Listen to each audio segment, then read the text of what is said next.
नमस्कार, मैं हूं गायत्री और आप देख रहे हैं यूके न्यूज एक्सप्रेस, जिसमें आपको मिलता है पहाड़ का फुल अपडेट। दिन भर की सारी खबरें एक जगह सिर्फ 10 मिनट में। तो चलिए शुरू करते हैं खबरों का सफर। टिहरी के बूढ़ा केदार क्षेत्र के आपदा प्रभावित लोगों का बीजेपी विधायक शक्ति शाह को झेलना पड़ा गुस्सा। शक्ति शाह घनसाली से विधायक है।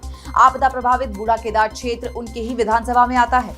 विधायक जी जब यहाँ आपदा प्रभावितों का हाल लेने के लिए आए तो लोगों का गुस्सा भड़क गया। लोगों ने विधायक को घेर लिया और जमकर खरी खोटी सुनाई। आपदा के बाद मदद न मिलने को लेकर लोग इतने ज्यादा नाराज थे कि विधायक शक्ति शाह को कार्यकर्ताओं ने बड़ी मुश्किल से भीड़ के बीच से निकाला। लोग आरोप लगा रहे हैं कि घनसाली के बीजेपी विधायक शक्ति शाह कभी उनकी सुध लेने नहीं आए। आपदा के बाद भी देरी से पहुंचे। आपदा पीड़ित कुछ लोगों ने विधायक शक्ति शाह के घर के बाहर फांसी लगाने की भी धमकी दी। लोगों के गुस्से का शिकार बने बीजेपी विधायक शक्ति शाह का ये वीडियो हर तरफ वायरल हो रहा है। मुख्यमंत्री पुष्कर सिंह धामी ने टिहरी के आपदा प्रभावित बूढ़ा केदार इलाके का दौरा किया, तबाही के हालातों को देखा। विनय खाल के कॉलेज में बनाए गए रिलीफ कैंप पहुंचकर पीड़ितों से मुलाकात भी की और उन्हें हर संभव मदद देने का भरोसा दिया। इस दौरान सीएम के सामने कई आपदा पीड़ित भावुक हो गए।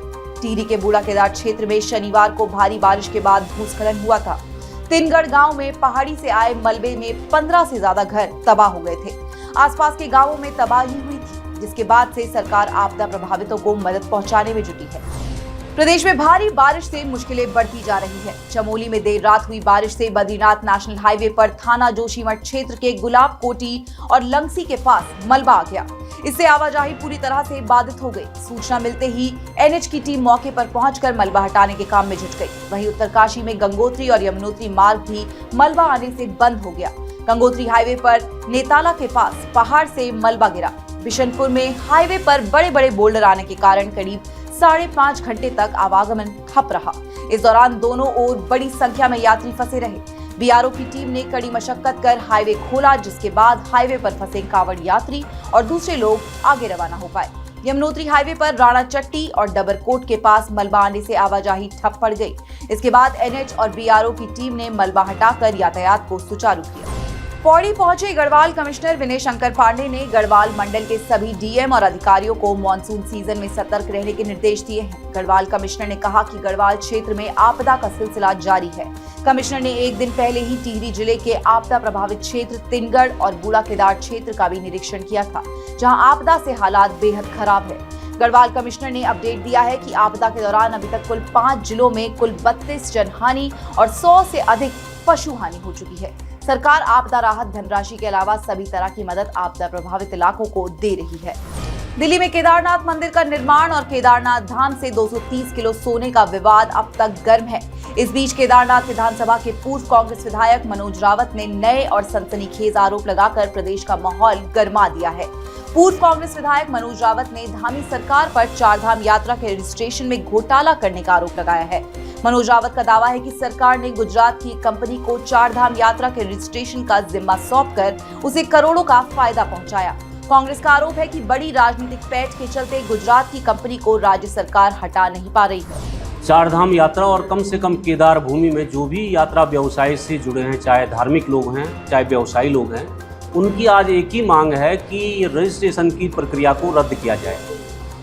सरकार रजिस्ट्रेशन की प्रक्रिया को इसलिए रद्द नहीं कर रही है क्योंकि सरकार ने सेफ्टी मैनेजमेंट के नाम पर बड़ौदा गुजरात की कंपनी को ये काम दिया है, जिसको हर साल करोड़ों रुपया मुफ्त का पेमेंट कर रही है ताकि कंपनी को नुकसान ना हो। वो हमारी जनता का नुकसान सरकार, उत्तराखंड सरकार, राज्य की, केदार घाटी की और चारधाम की जनता का नुकसान करना चाहती है। हरिद्वार से केदारनाथ तक कांग्रेस की पदयात्रा को लेकर सियासत गर्मा रही है। बीजेपी कांग्रेस की इस पदयात्रा पर सवाल खड़े कर रही है। प्रदेश के शहरी विकास और वित्त मंत्री प्रेमचंद अग्रवाल ने देहरादून में प्रेस कॉन्फ्रेंस करते हुए कांग्रेस की केदारनाथ बचाओ यात्रा को सिर्फ राजनीतिक उद्देश्य की यात्रा बताया। कहा कि इस पदयात्रा के नाम पर कांग्रेस लगातार केदारनाथ धाम को लेकर भ्रम फैलाने में जुटी है। उन्होंने तंज भी कसा कि कांग्रेस की केदारनाथ प्रतिष्ठा पदयात्रा में 20 से 25 से ज्यादा लोग नहीं जुट पा रहे हैं। इससे साफ है कि कांग्रेस की यात्रा फ्लॉप हो चुकी है। देखिए, मैं शुरू से कहता आ रहा हूँ कि कांग्रेस की जो ये यात्रा ये शुरू की है हरिद्वार से, ये पूरी तरह से फ्लॉप यात्रा है। और माननीय मुख्यमंत्री जी ने बहुत ठीक कहा, इनको प्रायश्चित यात्रा निकालनी चाहिए। अब आप देखिए, जो लोग भगवान श्री राम को काल्पनिक बताते रहे हो, जो राम मंदिर पे सवाल उठाते रहे हों, जो सनातन पे सवाल उठाते रहे हों, आज उनको भगवान केदार की याद आई है। और केदारनाथ जी के प्रति जब वहाँ आपदा आई थी, आप भी जानते हैं किस प्रकार का इन्होंने काम किया था।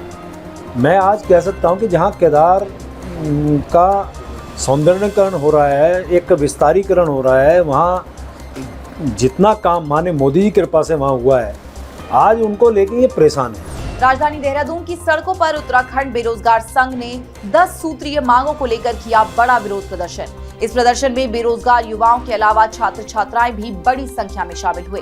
बेरोजगार संघ के प्रदर्शन में शामिल युवाओं ने धामी सरकार की नीतियों पर सवाल उठाए। परेड ग्राउंड से मुख्यमंत्री आवास तक मार्च निकाला। प्रदर्शनकारी युवाओं का कहना है कि सरकारी विभागों में भर्ती परीक्षाओं में बड़े स्तर पर धांधली हो रही है, जिसकी वजह से उनका भविष्य अंधकार में है। इसके अलावा कई परीक्षाओं का फाइनल रिजल्ट जारी करने और सरकारी नौकरियों में उम्र की सीमा बढ़ाने की भी मांग है। बेरोजगार संघ लंबे समय से प्रदेश के बेरोजगार युवाओं की आवाज उठा रहा है। बेरोजगार संघ के नेता राम कनवाल ने धामी सरकार पर बेरोजगार युवाओं की आवाज दबाने का भी आरोप लगाया। ये चेतावनी भी दी गई है कि अगर हमारी मांगे नहीं मानी तो अगली बार बिना बताए सीएम आवास तक कूच करेंगे। रुड़की में जौरासी क्षेत्र के सोलानी नदी पुल के पास एक बैल बुग्गी नदी में जा गिरी। बैल तो नदी से बाहर आ गया, लेकिन बुग्गी चला रहा 19 साल का युवक नदी के तेज बहाव में बह गया। साजिद नाम का ये युवक बैल बुग्गी से रेत ढुलाई का काम करता था। बताया जा रहा है कि साजिद जब नदी से रेत निकालकर अपनी बैल बुग्गी में लाद रहा था, उसी दौरान बैल बुग्गी का संतुलन बिगड़ा और साजिद बैल बुग्गी समेत सोलानी नदी में जा गिरा। एसडीआरएफ की टीम नदी में बहे साजिद को तलाश रही है। वहीं इलाके के लोगों ने सालों से टूटे पड़े पुल की मरम्मत नहीं होने के कारण हादसा होने का आरोप लगाया है। लोगों का कहना है कि पीडब्ल्यूडी विभाग रास्ते और पुल ठीक करने के नाम पर सिर्फ खानापूर्ति करता है। मुख्यमंत्री पुष्कर सिंह धामी ने हरिद्वार में कांवड़ियों के पैर धोकर उन्हें सम्मान स्वरूप गंगाजल भेंट करके उनका स्वागत किया। इसके बाद हर की पैड़ी से लेकर नारसन बॉर्डर तक हेलीकॉप्टर से कांवड़ियों पर पुष्प वर्षा की। सीएम धामी ने कांवड़ियों का स्वागत करते हुए कहा कि हरिद्वार पूरे देश की श्रद्धा का केंद्र है। राज्य सरकार को कांवड़ियों का स्वागत करने का सौभाग्य मिला है। कांवड़ियों की सेवा करना सभी के लिए पुण्य का काम है।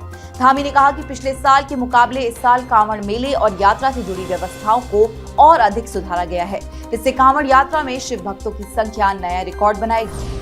महादेव का जलाभिषेक करने के लिए गंगाजल लेने हरिद्वार पहुंच रहे कांवड़ियों का जोश और उत्साह देखते ही बन रहा है। कांवड़ के अलग अलग रंग देखने को मिल रहे हैं। डाक कांवड़ के भी पहुंचने का सिलसिला शुरू हो चुका है।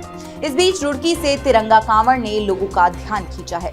तिरंगा कांवड़ के साथ चल रहे शिव भक्त कांवड़ियों का कहना है कि अपनी संस्कृति और सनातन धर्म को आगे बढ़ाने के लिए उन्होंने तिरंगा कांवड़ बनाई है और इसके साथ ही वो हरिद्वार गंगाजल लेने आए हैं। तो इस बुलेटिन में हमने आपको दी उत्तराखंड की कई अहम और जरूरी खबरें। फिलहाल के लिए इतना ही। उत्तराखंड की ऐसी ही अहम खबरों से हम आपको रोज रूबरू करवाते रहेंगे। आप जुड़े रहिएगा श्रेष्ठ उत्तराखंड के साथ।